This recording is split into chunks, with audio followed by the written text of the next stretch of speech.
Oh, there you are. I was hoping you'd make it. Come in, sit down. Welcome to the Story Well. If you've found your way here, then here is where you belong. And joining us at the table once again is acclaimed author Ryan Dalton. Hello.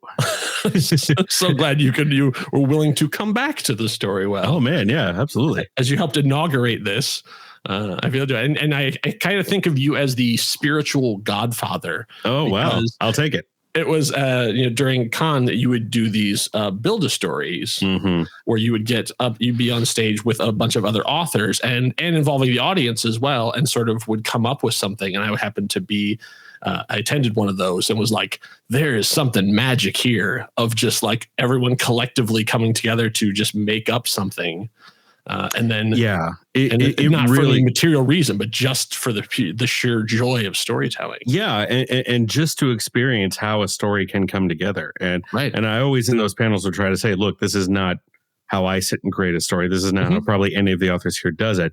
But this will allow you to see ideas start at their absolute rawest form and actually end up in something that becomes a story. And every single time I've done that kind of event or that panel, it has ended up in a wildly different story, each of which I would read. Oh, wow. Yeah. So like in their own way, just, some of them were just really wacky and like the most interesting way. And I remember one in particular that stuck in my head.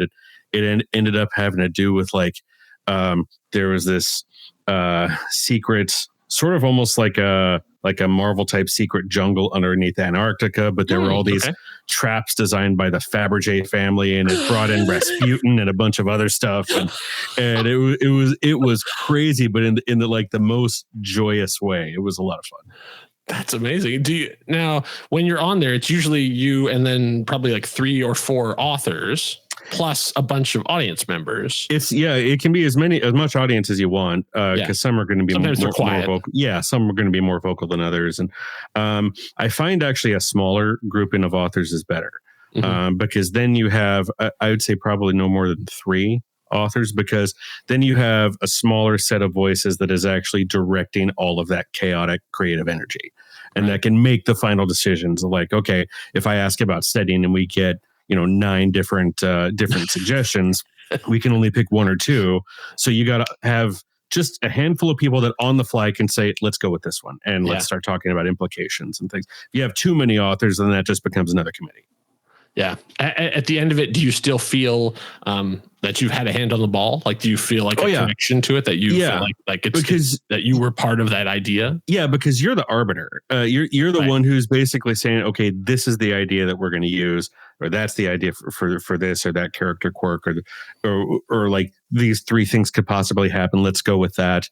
You also, I do find one of the most important aspects of it is you're also the one that will break the like momentary blocks where there's lots of ideas, and you could tell you get kind of a sense of like, okay, the audience isn't quite sure where to go from here. Yeah, you got to be the one who says, okay, well, what if we recombine this and this and that? That takes us out of whatever loop we were caught in, and now we can move forward. So you're the facilitator also, because you're the expert. You're the one who does this for work, and so you got to be the one who's able to say, okay, this is what's working, this is what's not. Let's retool this, and then we can move forward. And by the end of the hour, it's different every time. Sometimes we've gotten up to like we've got the whole concept and world worked out. Sometimes we've sort of outlined up way through, like act 1 or 2. Sometimes we end up getting at least with the general idea with how it's going to end.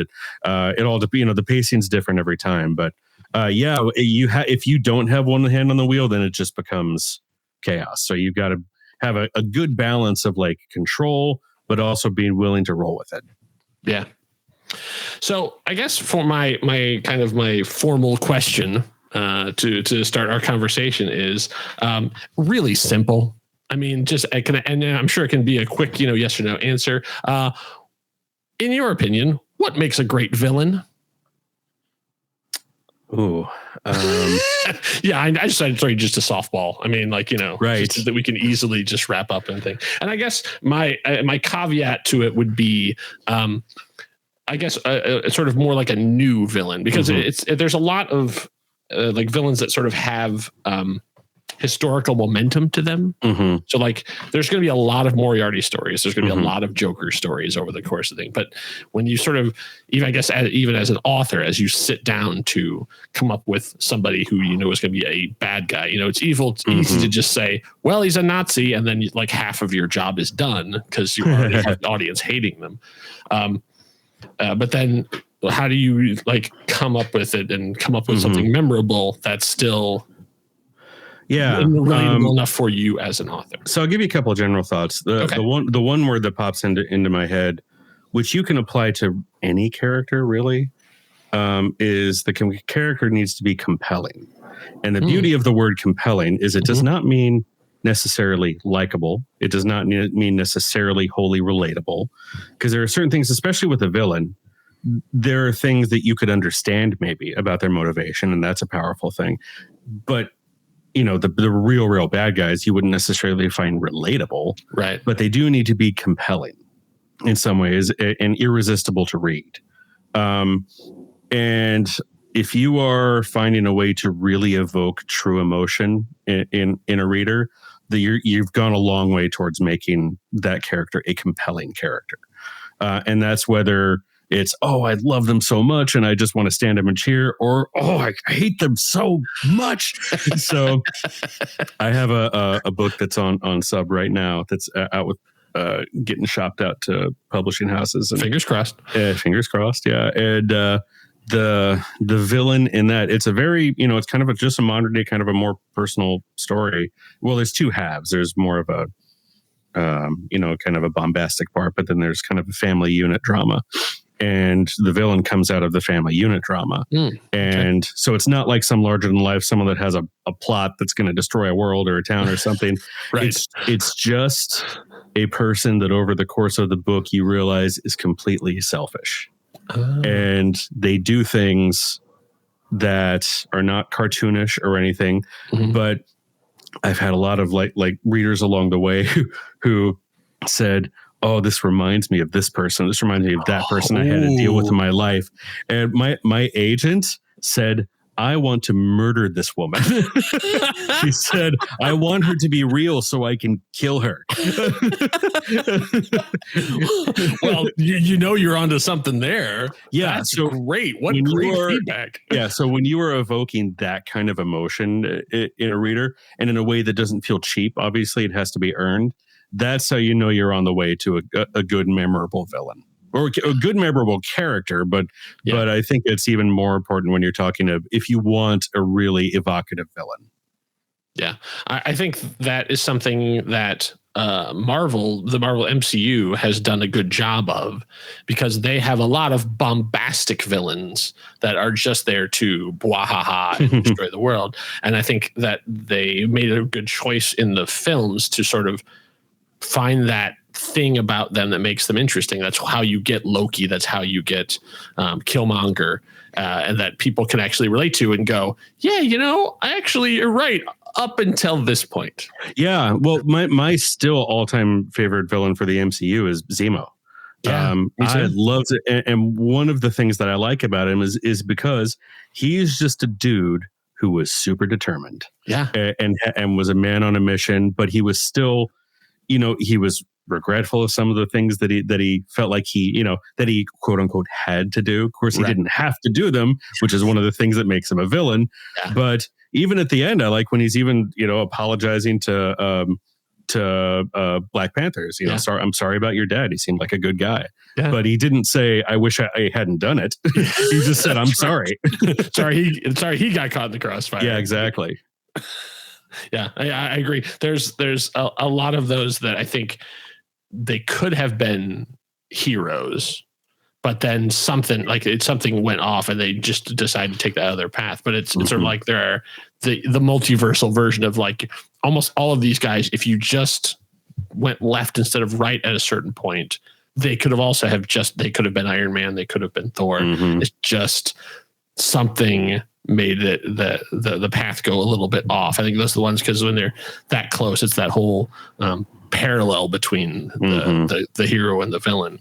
Well, it's like sparky stories. It was and I'm not sure if this was in the comic, but on the DC cartoon movie, it was Crisis on Multiple Earths, I think.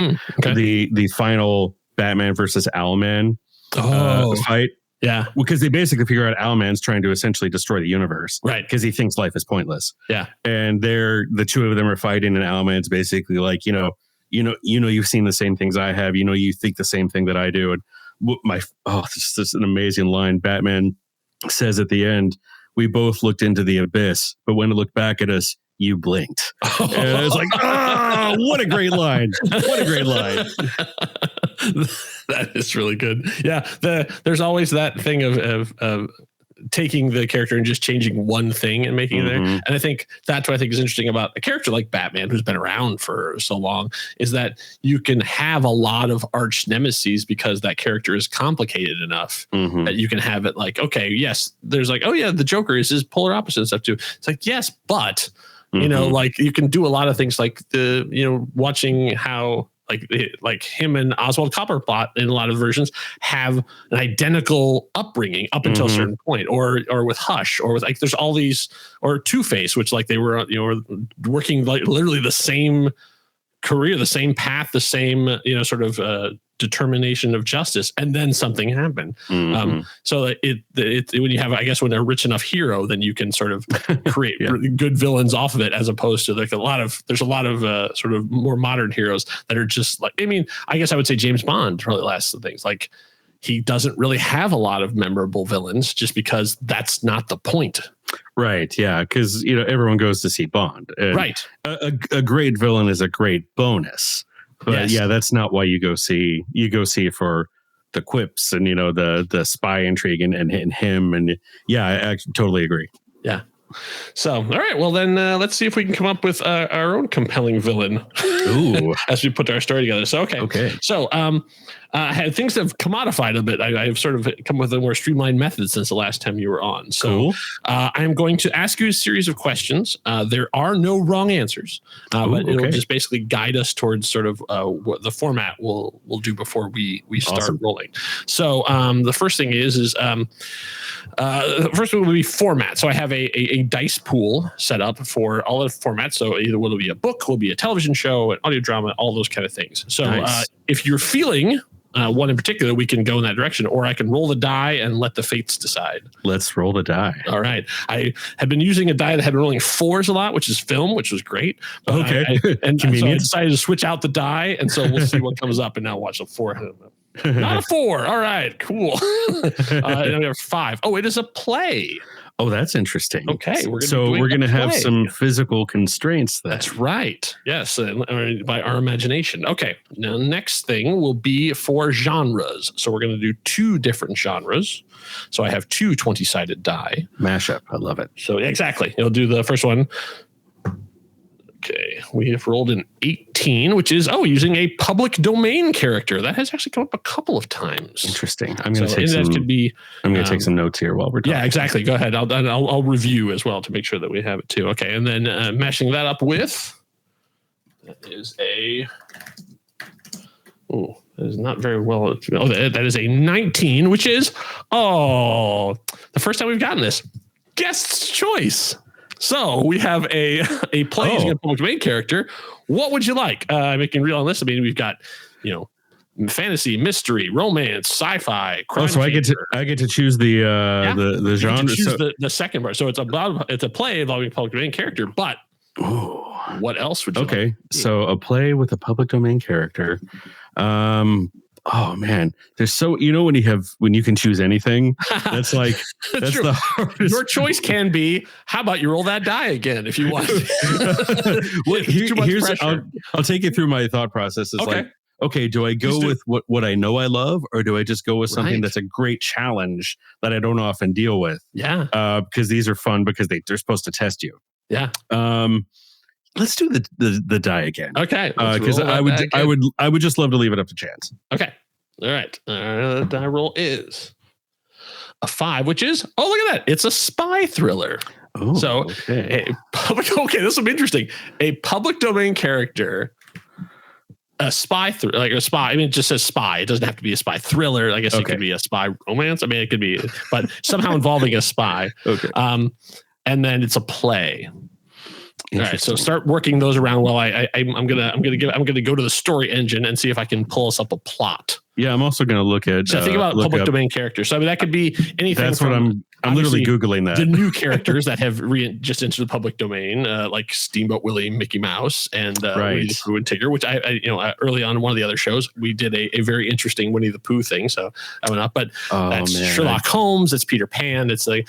I'm trying to think of any historical spies that are there besides. There are public domain spies. There are historical spies that we could like tell new stories with. I guess I just saw one that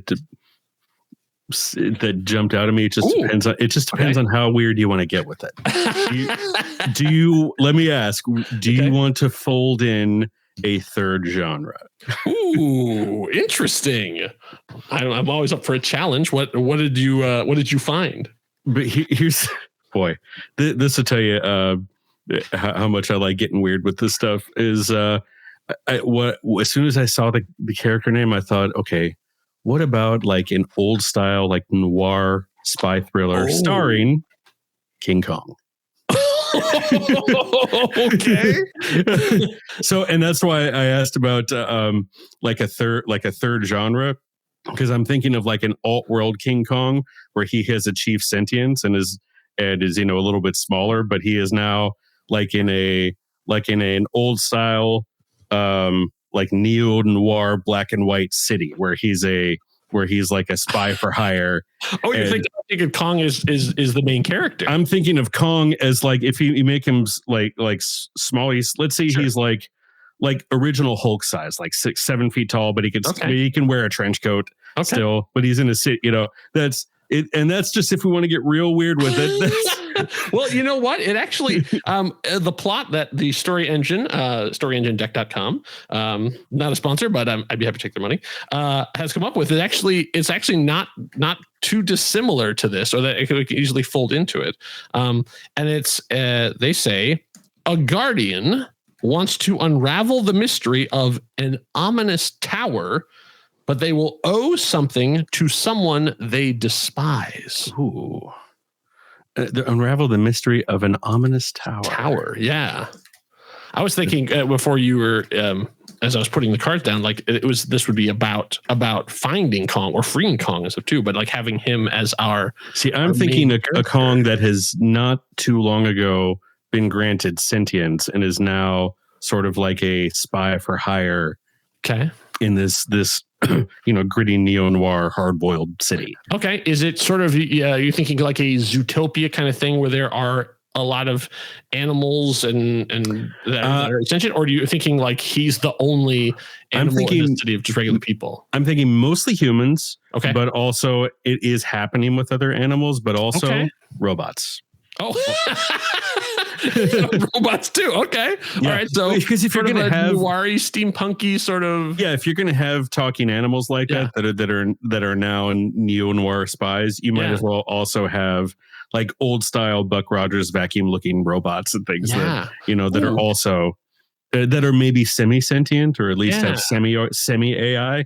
You could get into some interesting, because noir is all about like the seedy underbelly. Yes. So it would be interesting to bring some sort of class stuff into this, where the animals have been sort of the working class, and now that they're sort of sentient, a horse is not going to want to pull that thing, but a robot horse will do whatever you tell it to. So now it sort of, you could have that like almost union busting thing where like we don't want these crappy jobs anymore. And they're like, okay, well, how about then just no jobs? And they are building. So the robots are sort of a new thing that's coming in that will do the work without complaint. That's really interesting, because you could say, okay, these animals had thought like their liberation was coming once they started achieving sentience. But then it turns out, no, you are now more of an outcast than you were before. The difference is now you actually know that you are an outcast, as opposed to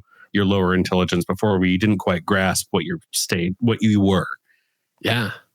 Oh, that's interesting. And so that could even be that whole plays into the whole Sam Spade thing as well, right? Where it was like he was never the man on top. He's always the underdog in those stories. Those hard-boiled detectives are always the guys with their backs against the ropes. Yes, yeah. He's the Eddie Valiant in Who Framed Roger Rabbit, where he's the guy who stands, he's between the animals and the people. And maybe he's one of the only ones who can sort of speak human, or like he has a better.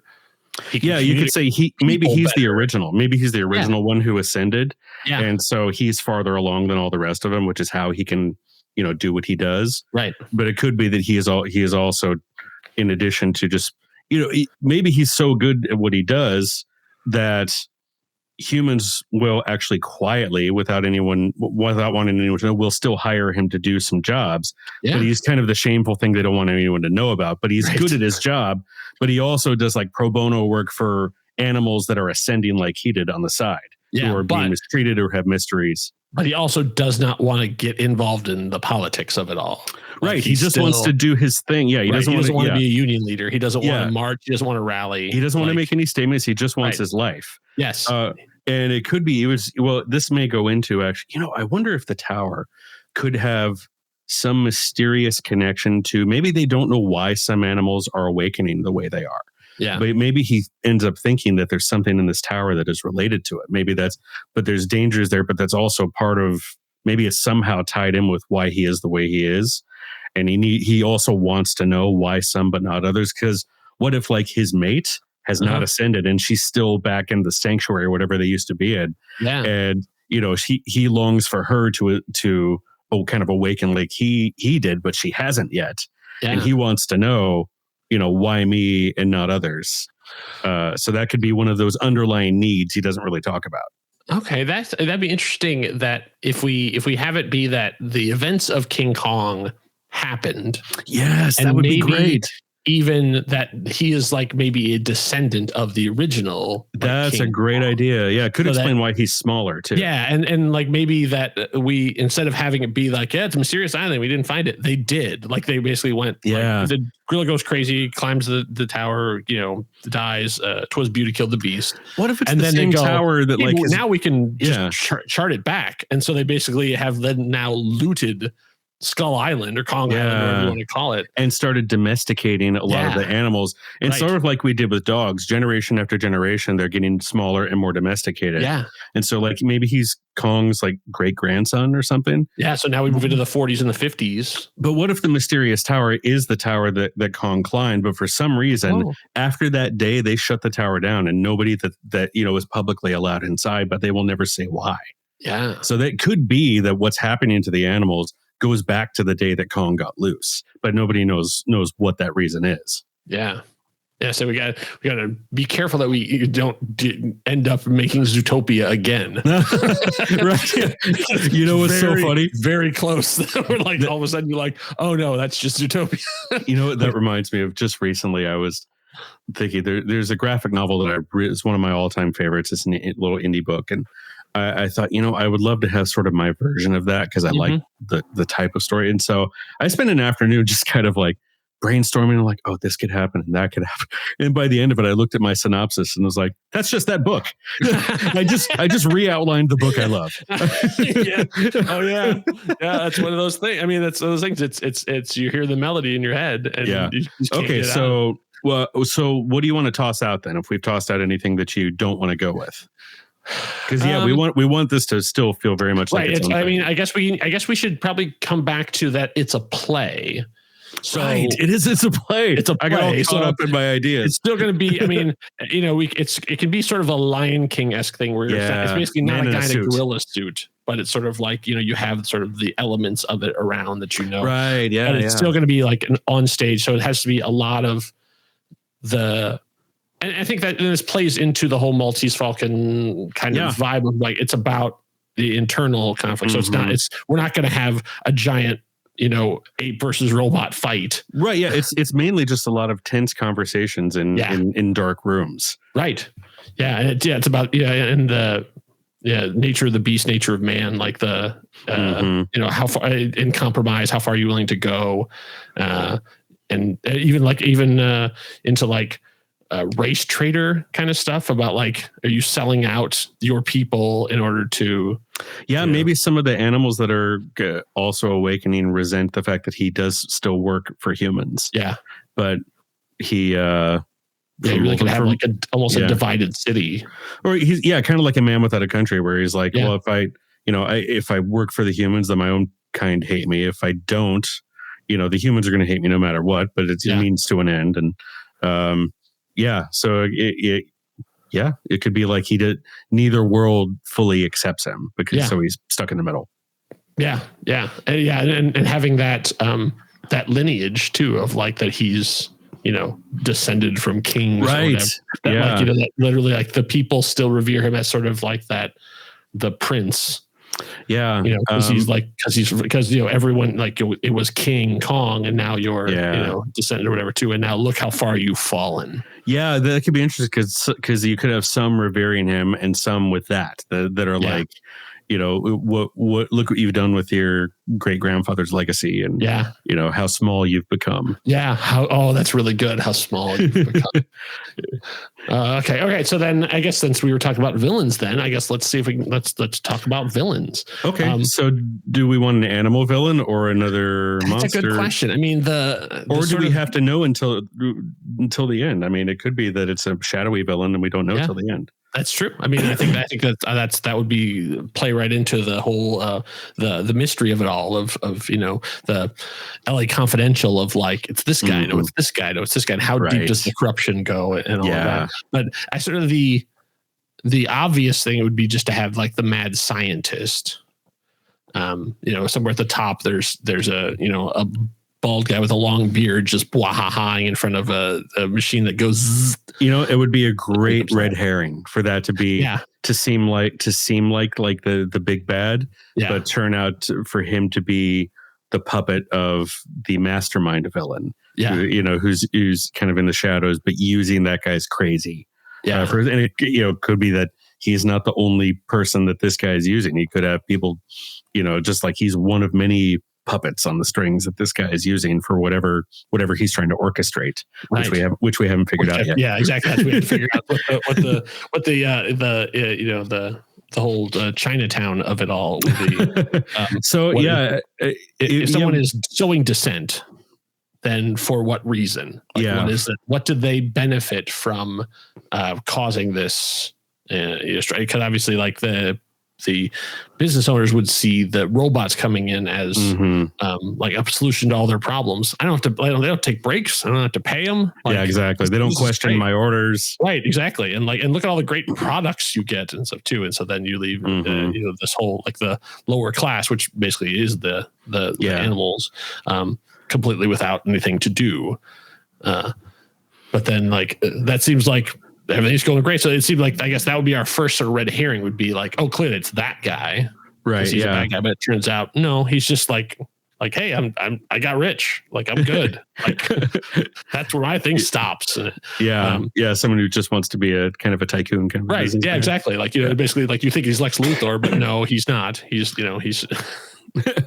or you could go someone who's just a very mundane kind of evil where you would probably expect going into the story that the person who is fine getting rich off creating these robot animals to replace the actual animals would probably be human. But if you make it another ascended animal and he literally only cares about himself, his power, his profit. Yeah. When all the other, all the other, whether for good or bad animals that you're encountering in the story care on some level about their kind and about like the overall advancement of their kind. It could be that the big bad is just this, mundane in the sense that he just doesn't care. He's just about him. Yeah. And if it sows discord, all that's going to do is push more people to buy robots because that's good publicity. So it just depends if you want like a mustache twirling villain or if you just want a guy who's like, no, I just don't care if I ruin you along the way. I guess what is his or her end goal? Is it eradication of animals, or is it, or exporting, like basically like okay, you came here, you did all this stuff, we don't need you anymore.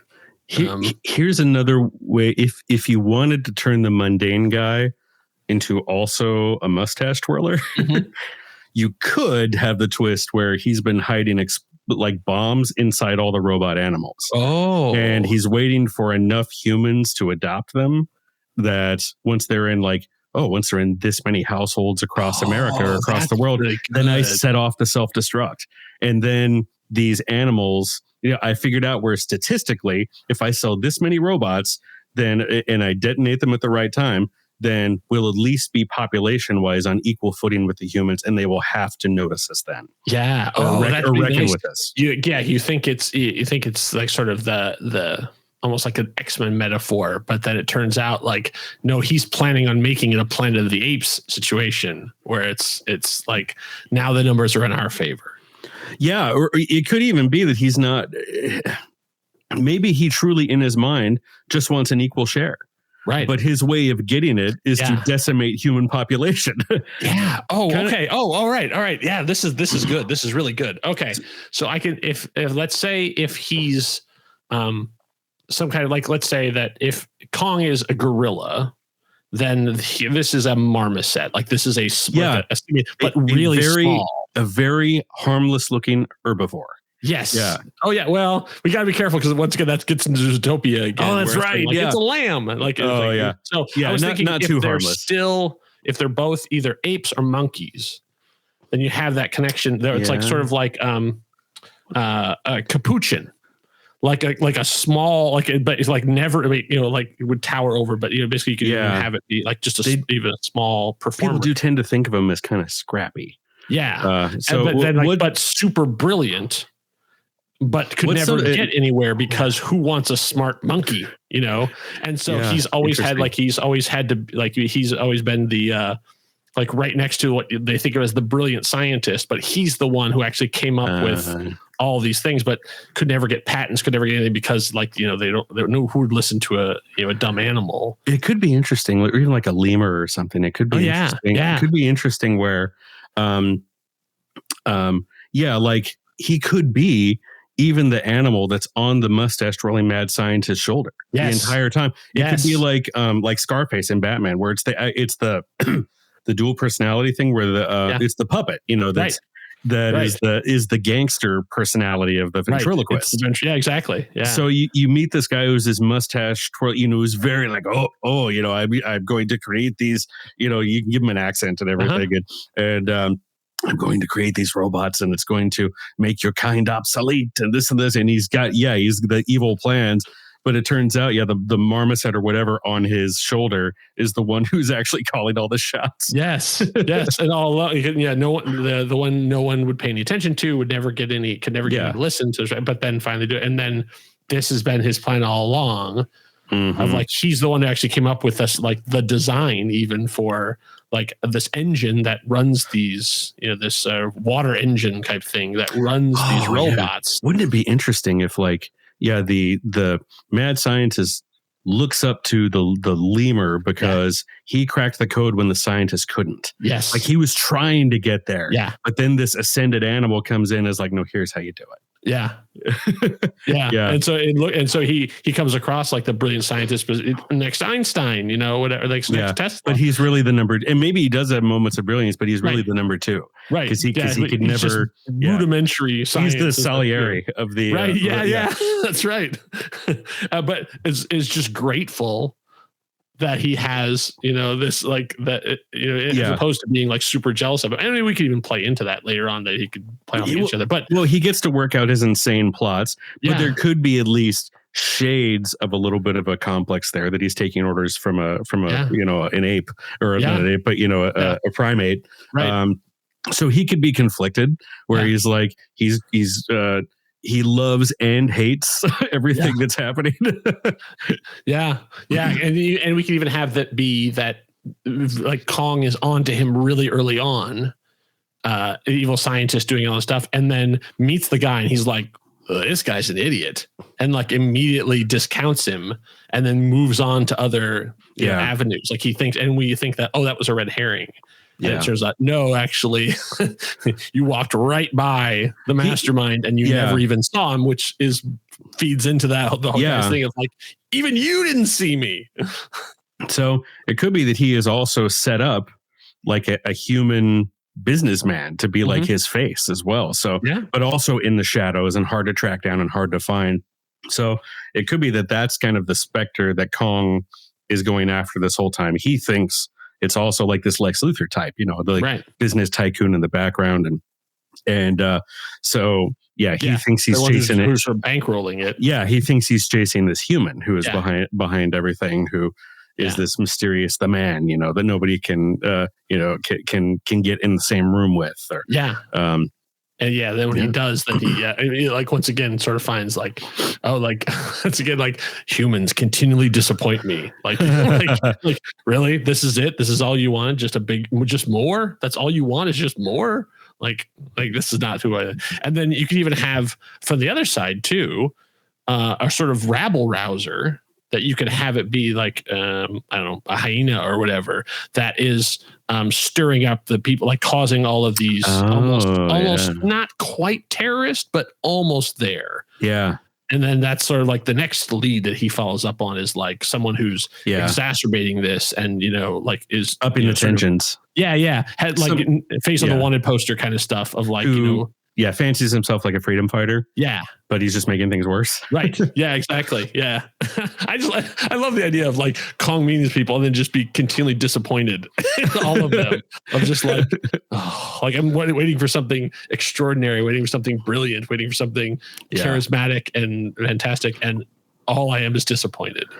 Yeah, until he comes face to face with the lemur in the last scene. And he's been in the same room with him like 3 or 4 times up until this point. Yeah, you could have that guy even like running by him for like scientific explanations of stuff and having the guy having to like maybe even you'll need to go away so I can get information from you. And then meanwhile the lemur's been like actually doing the work. Maybe even like feeds him a treat at one point. Right. And at the end, the lemur's like, I hate bananas.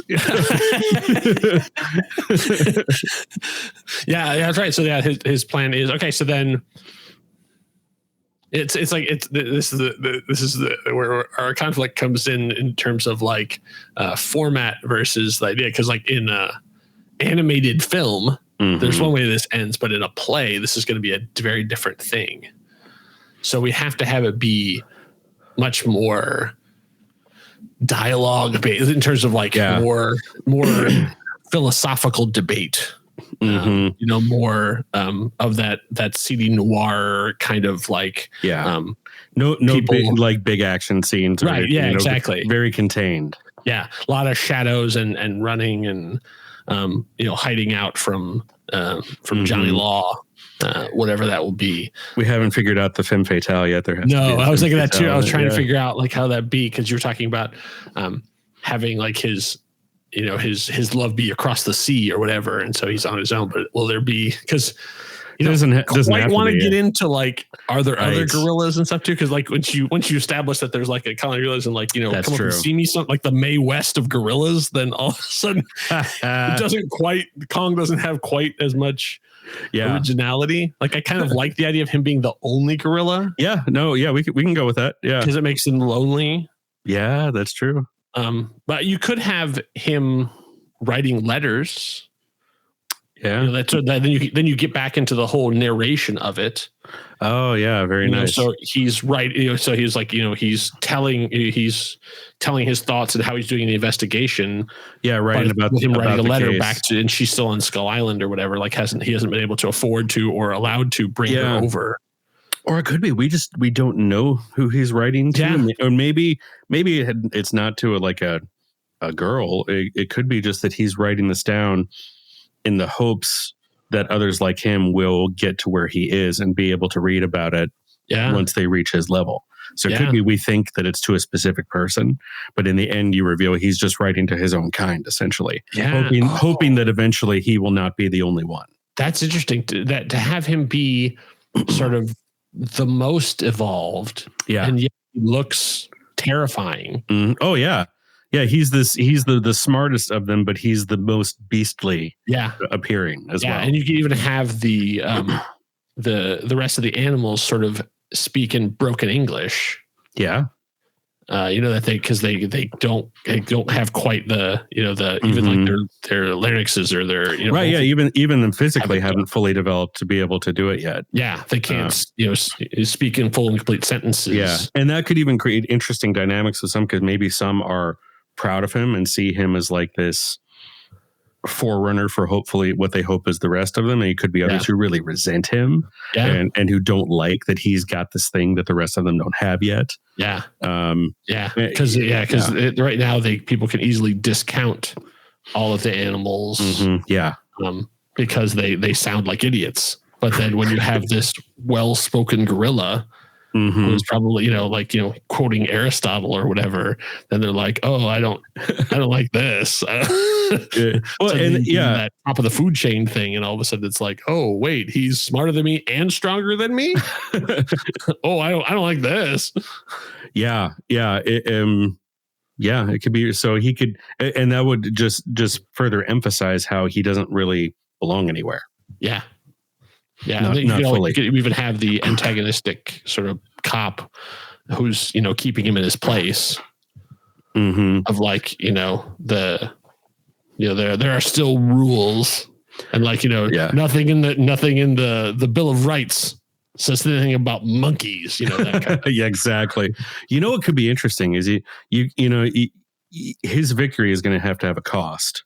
Yes. Of course, any good victory has to have a cost in a story. So what if the lemur in the end doesn't want to fight him? Yeah. He wants him as a partner. He basically offers him, hey, if you just let this play out, I will ascend or awaken anyone you want.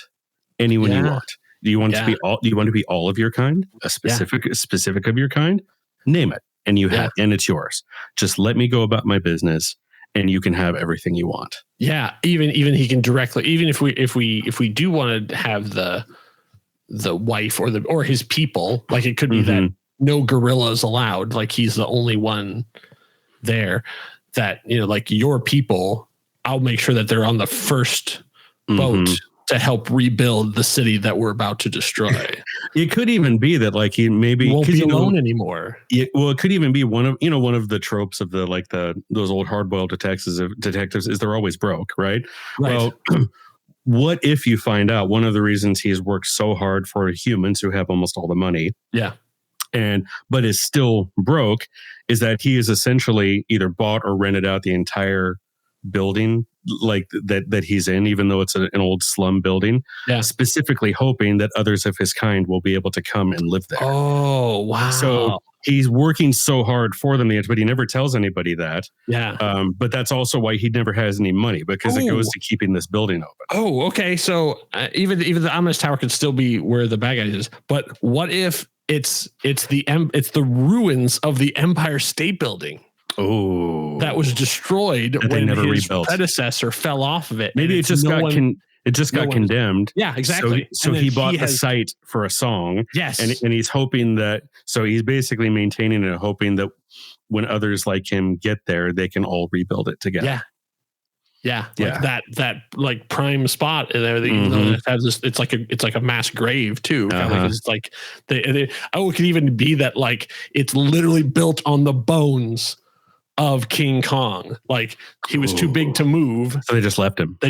There. So like basically like it like in the basement essentially is his actual grave, and so it's like he's literally living on above the bones of his ancestor. That's really interesting. And in the ruined building and stuff too. So like his office is in this half destroyed building, but that he secretly owns because like this is going to be his plan is like you're saying the first step, like this is the where ground zero will be of where my people will come and live. And so then in the end, then you have the lemur sort of being like, let's do it. Yeah, like you can have it. Yeah, you can have it tomorrow. Yeah, exactly. And even could reveal that that's how we find out about it is because he knew. And so he's, you could be that you didn't know until the lemur reveals, I know what you're doing there. Yeah. I know why you keep working for humans, even though you don't really want to. I know why you're making tons of money from these cases that you're solving, and you do industrial espionage for them, and you're really good at it. But I know why you're still broke all the time, because I know where all your money is going. Yeah. Yeah. Oh, that's really good. Yeah.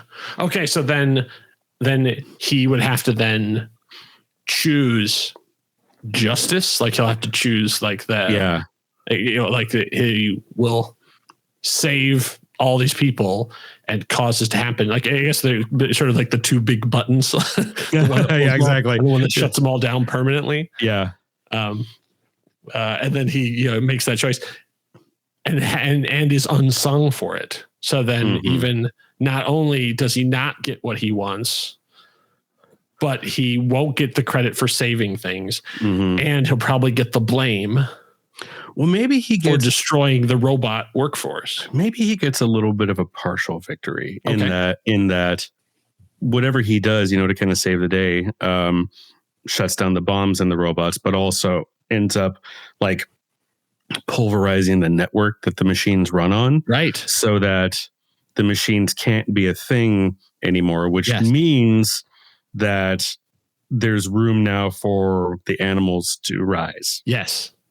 So he gets a little bit of a victory for his kind.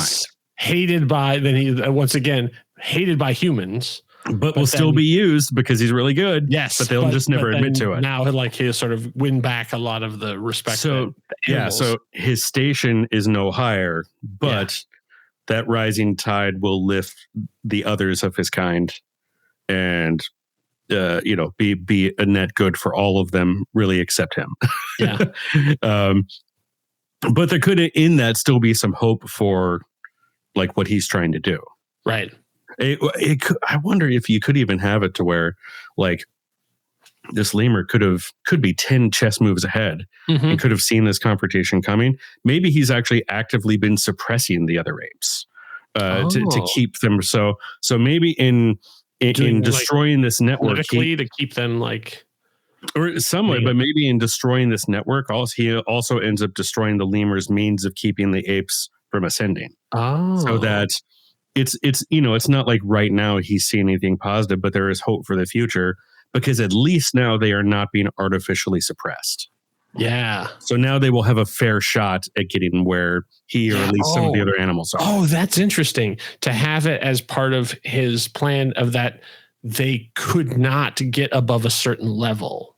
Right. So that was that was his bargaining chip all along. He's like, look, I can take my finger off this button and elevate your people anytime I want.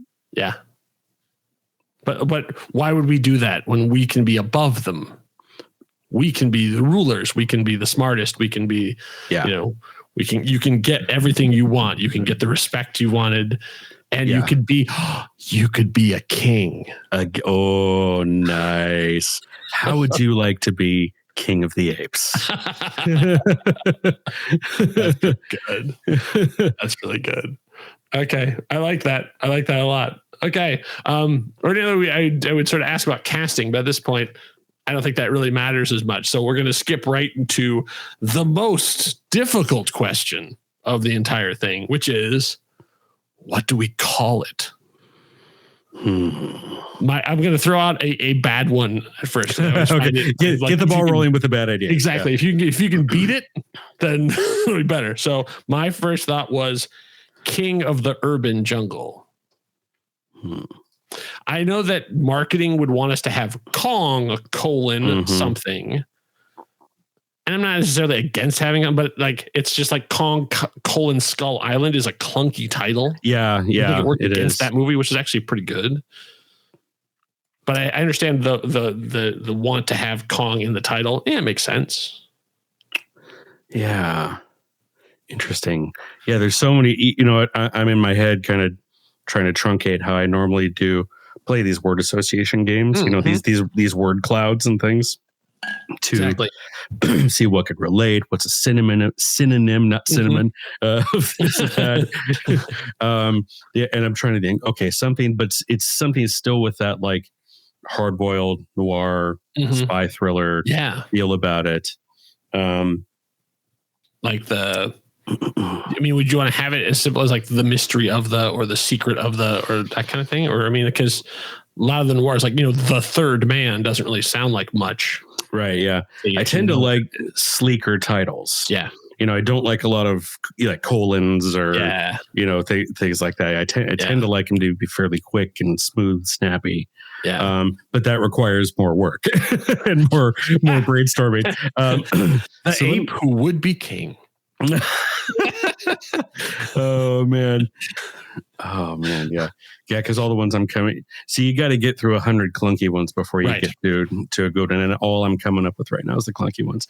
Give me like, I say you throw out some clunky ones if you want. I mean, like, give me like a minute. Well, I'll just throw out like the word associated things. I'm trying to think of like what to pull in spy, what you want to pull in about King Kong or the apes. Do we want to do something with the robots? Yep. Something involving the apes, because it ends up being an ape versus ape struggle anyway, even though they're two different types of apes. Yeah. Something like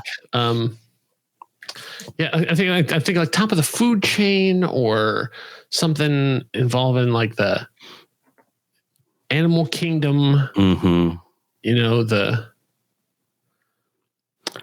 Yeah, I'm also looking now. I just Googled like other words for ape. Right. To look at, like, I mean, primate. It's it's a little bit on the nose. Anthropoid, definitely not. Let's call it. There you go. It's called prime and ape. Prime. Looks good on a poster. That'd be a great direct to video sequel. The only other word that's coming up that's not like horribly overused is simian. But that's a little clunky as well. Primate and primitive. Oh, primitive is good. Because that really ties in. That could go into like that kind of whole seedy underbelly. Yeah. Primitive. Something and primitive would be good. Mm-hmm. Like society and primitive. Like almost like a Pride and Prejudice, but like something and primitive. Primitive steel, because the robots are made of steel. Primitive steel. It's not bad. Sounds like a pulp novel. It's not quite on the nose though. Yeah, it's primitive. Yeah, let me write that down. Primitive. Yeah. I'm just going to write down a bunch of words. Steel is good too, though. Something like, Savage and Steel, even though it sounds like an 80s crime fighting duo. Right. Savage and Steel, you've done it again. Exactly. You ruined 20 cars. Yeah, but we got the bad guy, Chief. I should fire you, but I'm giving you a promotion instead. Now get out of here before I change my mind. This fall on CBS. Savage and Steel. What about Primitive Noir? Oh, Primitive Noir. That's pretty good. That kind of covers all of our things. Yeah, I think I like that. It's at least a placeholder until you come up with something better. Yeah. Okay. I like it. Hard-boiled detective Kong investigating some machinations in the urban jungle in Primitive Noir. And see what happened. What's happening here is exactly what has happened with all of these that I've run before. Mm-hmm. I want to go write this story. This is right. I think it's a total blast. It's just the kind of weird that I love. No one would have expected it. Oh, even we. You send it into a publisher, they're like, What? Where in the world why would you think that? Why? Yeah. That would be their main question. Yeah. Why? Yeah, exactly. Like, here's my pitch. Here's the one with the elevator pitch. And they go, why? Why does it have to be a monkey? Like, no, it's an ape. And listen, apes are hot. So, all right. Well, there we go. So we have a Primitive Noir. And so, if you are inspired by this, if you like this, if this is something that has sparked an interest in you, then congratulations. The story is now yours because we are releasing Primitive Noir to the wider masses, to everyone. It's a Creative Commons attribution. All we want to know is what you do with it. So if just let us know. Yeah, exactly. If you decide you want to write a chapter of it, if you want to write the final confrontation, if you want to do fan art, whatever you want to, if you have a jazzy saxophone score that you want to put together for this investigation into corruption at the highest levels, we want to hear it. So I'll just basically link back to us. Let us know what you come up with. I can't wait to see what you come up with. So once again, Ryan Dalton, you have come and created something I could not have imagined on my own. Never would have gotten here. Man, it was such a blast. I love getting weird like that. This is one of my absolute favorite things. I'm so happy to have the creative Primitive Noir in the catalog of things that you come up with. That's now a thing. Yeah, it's uniquely ours, and now it belongs to everyone. So thank you. Tell the people where they can find your fine pieces of literature should they choose to do so. So I have a series, the Time Shift trilogy. It's been out for a bit now. They're a series of YA time travel mysteries, and then my latest is called This Last Adventure, which features a boy who uses storytelling to try to save his grandfather's memories from Alzheimer's. And then I got multiple more irons in the fire. We got a book that's out with publishers in submission right now. So hopefully, you're one way or another, you'll see me again. I'll just keep writing them until they publish more. and of course, you are always welcome here at the Storywell. Thank you. Well, the stories won't write themselves, so back into the world we must go. If you'd like to know more about Ryan Dalton, you could dig deep at his website, ryandaltonwrites.com, or at iRyanDalton on what used to be known as Twitter. His latest book, entitled This Last Adventure, is available at the finest of booksellers. Thank you for stopping by. If you're in this part of the world again, there will always be a place for you here at the Storywell. Now, go tell your story.